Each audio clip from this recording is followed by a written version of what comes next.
beloved, Boss Mike Cervera.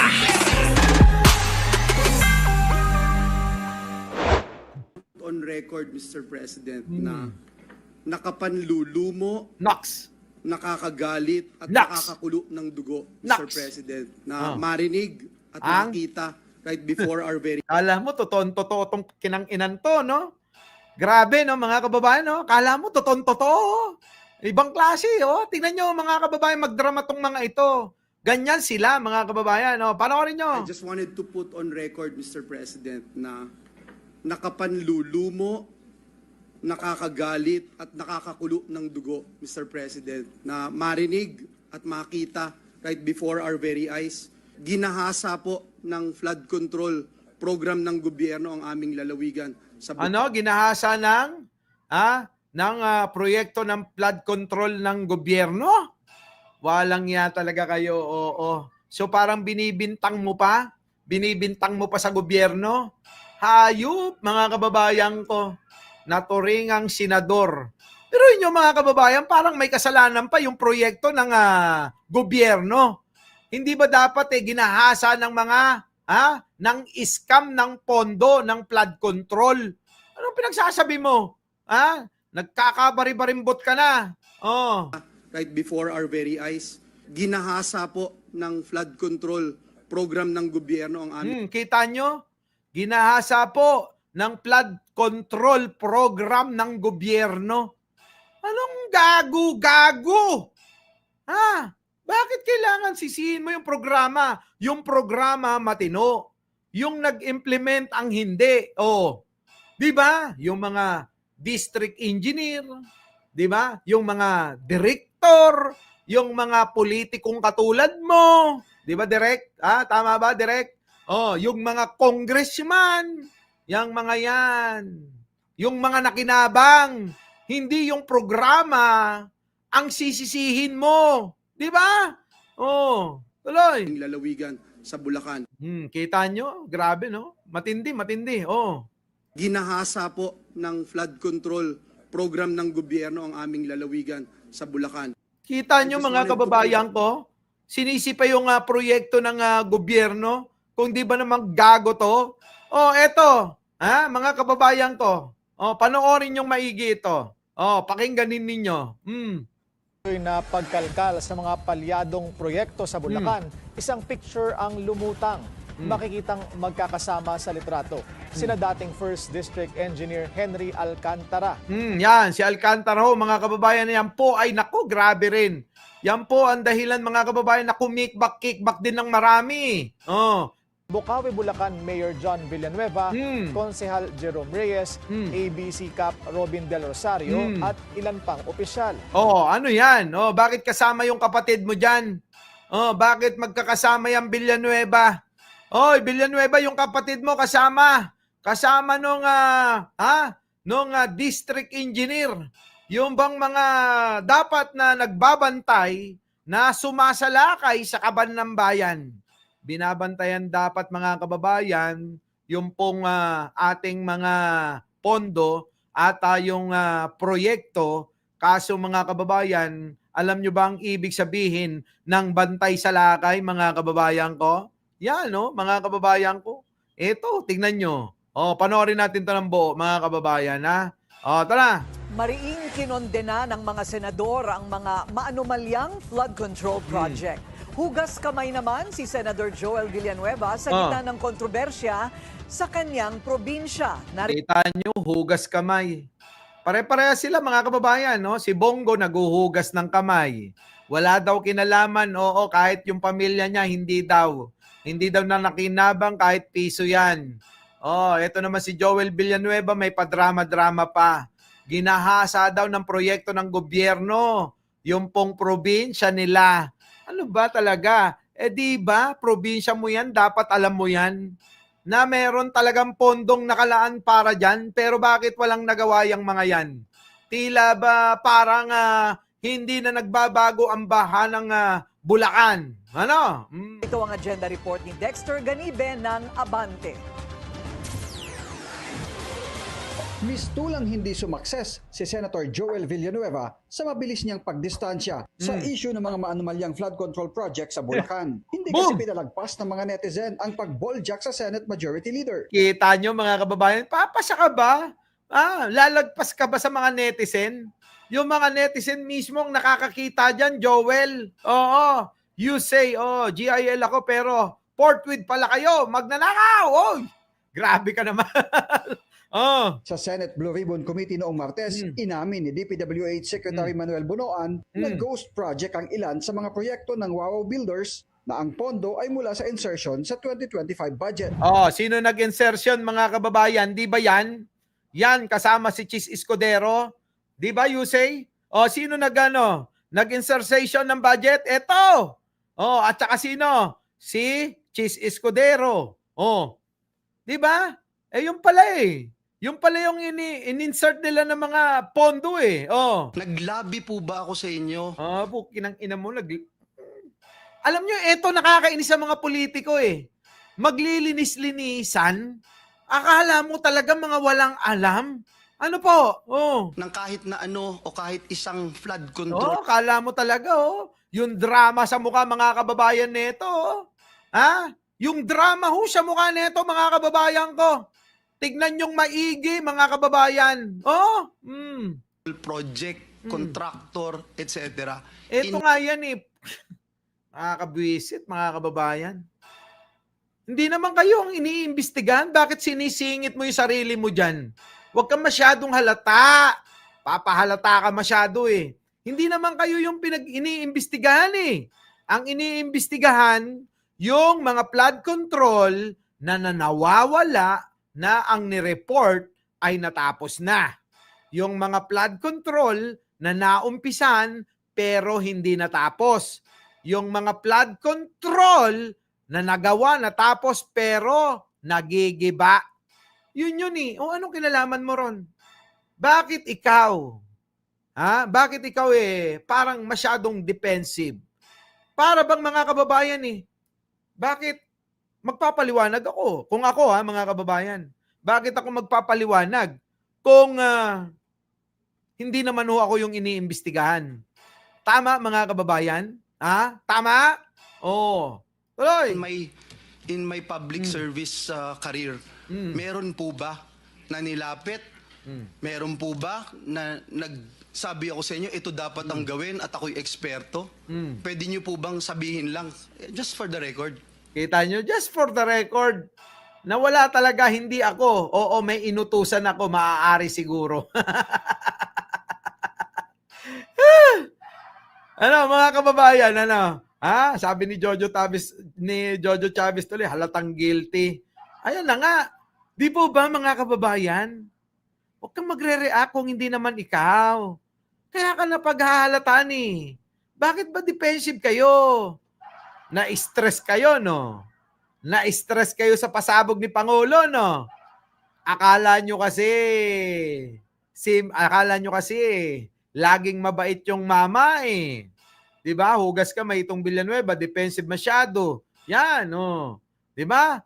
For the record, guilty verdict, sabi ni Bergie. Yan. Well, for the record, Your Honor, I don't recall anything that came from you to propose any flood control project.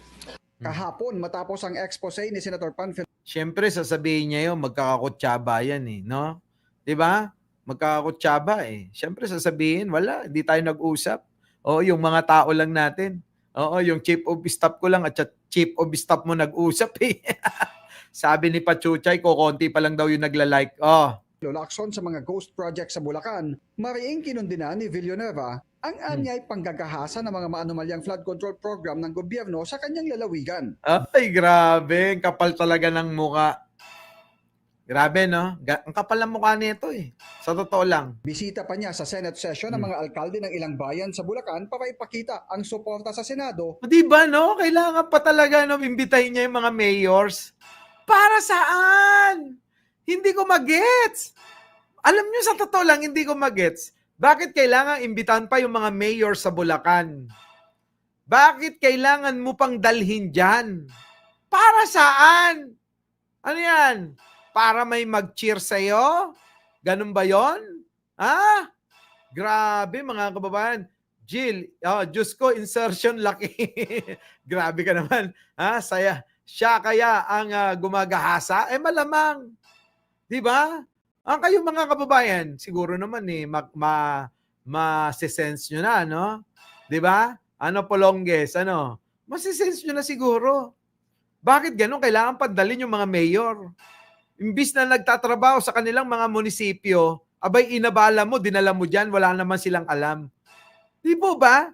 Simple lang. Di ba? Masyado yata silang tinamaan sa pasabog ni Pangulo at saka ni Ping Lacson. Di po ba, no? Ha? Calero, Malolos, Bulacan. Nasa ABS-CBN about corrupt flood control. Nakaw!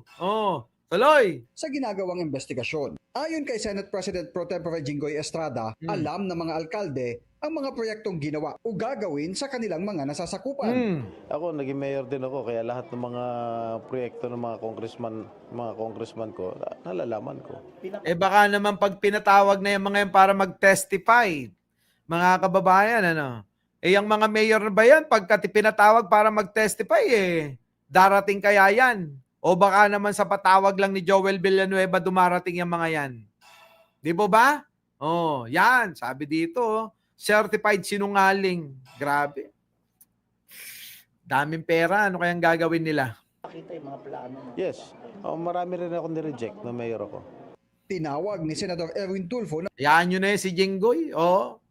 Si Jinggoy, marami ring kaso, ano? pagnanakaw to the max ang ginawa sa bilyon-bilyong pondo na inilaan sa flood control. Kita nyo mga kababayan ko? Grabe, no? Imbis mga kababayan na hindi ho sasalanta, na abala yung mga kababayan natin, nangyayari mga kababayan, no? Kapag umulan, bumaha, abay aapaw sa kanila Na maari anyang meron din sa iba pang infrastructure projects. This is nothing less than a grand robbery of our nation. To the highest level na korupsyon din kung isalarawan ni Senator J.V. Ejercito ang anomalya sa flood control projects. Sa panayam ng programang Parikoy ng Abante, kahit anya ang Diablo ay mahihiya sa kakapalan ng mukha ng mga sangkot sa anomalya. Anak ko Diyos ko. Kahit Diablo daw mga kababayan, mahihiya sa kakapalan ng mga pagmumuka. Sobra. Mga kababayan, sobra.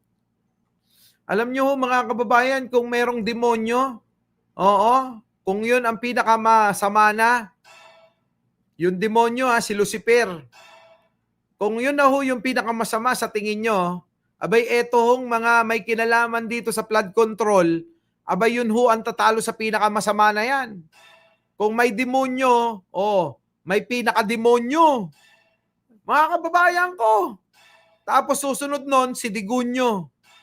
Di ba? Kung pababa, Digunyo, etong mga hinayupak na mga politiko na walang pagmamahal sa kapwa-tao, pati yung flood control, mga kababayan, kinikback, walang diniliver na proyekto, tapos doon palang papasok yung demonyong totoo.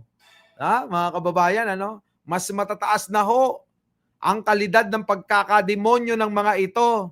Si Digunyo at etong mga politiko at mga tao na kumikbak sa mga proyekto ng gobyerno. Impyerno levels na ito. Impyerno levels na ito. Kademonyohan na po ito. Baka wala nang espasyo Kailangan may managot. Tama. JB, kung magagawa mo yan, buti na lang yung JB mo, hindi Joel Villanueva. Di ba? Baka mamaya yung JB mo, yung Senator Joseph Victor JB Ejercito, buti na lang talaga yung JB niya mga kababayan, hindi Joel Villanueva pasok. Puno na. Baka nga si Satanas matakot sa kanila. Ay, ganun talaga, matatakot na si Satanas sa kanila. Sabi nga ni Digong, kapag si Digong ay napunta na sa impyerno, baka magsunod-sunuran na yung demonyo. Si Satanas, yuyuko kay Digong Sa Martes, nakatakda ang interpellation o pagtatanong ng mga senador kay Lacson dahil masama ang pakiramdam niya kahapon. Nako. Bagay na umani ng papuri dahil sa kabila nito, tinapos at naipresenta niya ng maayos ang unang bahagi ng kanyang expose. Grabe, no, mga kababayan ko, no? Ping Lacson yan, no? Ping Lacson, mga kababayan ko, ang nag-expose dito. Patindi, no? Paano na ngayon itong mga ito, mga kababayan ko? Si Bongo, Joel Villanueva, na mga ipinagpipilitan na wala daw silang kinalaman, mga kababayan, dahil nga daw po sila'y may delikadesa, sabi nila. Mga kababayan, may delikadesa daw sila, na hindi daw sila makikinabang sa pera ng gobyerno. Saan kayo makikinabang? Bakit nga ba kayo pinagsisiksikan yung sarili nyo sa politika? Wala bang pakinabang? Naniniwala po ba kayo sa mga ito na wala silang pakinabang? Mga kababayan ko, isipin nyo maigi yan. Hindi mo basta-basta ang responsibilidad ng ikay magsisilbi sa bayan. Pag nagsilbi ka sa bayan, pangalawa na lang ang pamilya mo. Uunahin mo lagi yung kapakanan ng bayan bago ang sarili mong pamilya. Ganun. Di ba? Mga kababayan, walang pinagkaiba yun sa mga pulis, sundalo, di ba? Etong mga politiko, mga kababayan, gusto tatakbo ko na maging senador, maging congressman, maging mayor, gobernador para hari-harian ako. Hindi ho ganun eh. Oo, dapat hindi ganun. Dapat bumaba kayo sa tao. Di ba? Dapat ikaw mismo bababa sa tao eh. Ang problema mga kababayan, ginagawang kasangkapan yung mahihirap nating kababayan eh. Di po ba? Yan, lagi, ganun. Tuloy, ito na. Sa agenda, Dexter Ganibe, Abante. Sa patuloy na pagkalkal sa mga palyadong proyekto sa Bulacan, isang picture ang lumutang. Makikitang magkakasama sa litrato. Sina dating 1st District Engineer Henry Alcantara. Yung Henry Alcantara, mga kababayan. Yan po yung mga kumikickback daw. Opo malaki daw ang kinikickback ng mga yan. Bukawi, Bulacan Mayor John Villanueva. Nako yun, Bukawi, Bulacan Mayor John Villanueva. Alam nyo na. Konsehal Jerome Reyes, ABC Cap Robin Del Rosario at ilan pang opisyal. Grabe. Si Alcantara ang isa sa sentro ng kontrobersya sa maanumalyang flood control projects. Siya pala ang sentro, mga kababayan dyan sa Bulacan. Siya pala yung sentro na i-issue na ito daw ho isa sa mga kumamada. Opo, para ho manakaw nila yung sandamakmak na pera. Grabe, no, mga kababayan, dapat to mga binibitay sa luneta. Isabit natin sa flagpole na nagkakahalaga ng 12 million. Itatali natin mismo sa tali ng plug natin dyan, sa may luneta, sa may harap ni Jose Rizalba. Mga kababayan, pwede, no? Lahat, dapat ganun eh. Dapat may managot talaga rito. Kasi mga kababayan, kung walang mananagot na naman dito, sa susunod na administrasyon, asahan nyo uli ang korupsyon. Asahan nyo uli ang korupsyon. Hindi na ho mawawala kailanman. Kaya Mr. President, sampulan mo. Pwede ba sampulan mo? Kahit man lang bumitay ka ng isa. Unahin mo na tong dalawa na lang. Kahit mag-sample ka ng dalawa. Kahit bumitay ka ng 3, kahit pumatay ka ng 10, kahit mag-salvage ka ng 20, basta puro magnanakaw, Wag na yung mga adik. Ito na lang. Baka pwede natin patayin, di ba? Patayin natin sa takot, mga kababayan ko, Si grabe. Anthony, content mo, boss, si Libagan, Si Libayan, ano meron kay Libayan? Pumuti na ba yan? Tsaka na, pag pumuti na yan, sabihin nyo sa kanya, kapag pumuti na siya, kanyo, So yun, mga kababayan ko, ano masasabi nyo rito, mga kababayan? Paki-comment naman, So mga kababayan ko, kita-kita po tayo mamaya at syempre hanggang dito na lang ating palatuntunan ano. Dahil sobrang tumagal na tayo kaninang umaga. Oo, binawi lang natin yung live natin kahapon. So muli, mga kababayan, hanggang dito na lang. At syempre magkita-kita po tayo mamayang gabi. Opo. At syempre mga kababayan, yung iba nga 30K ang pinatay, di ba? Oo, gumawa ng sample si Pangulo. Muli, mga kababayan, kita-kita po tayo mamaya. Maraming salamat po. Our beloved Boss Mike.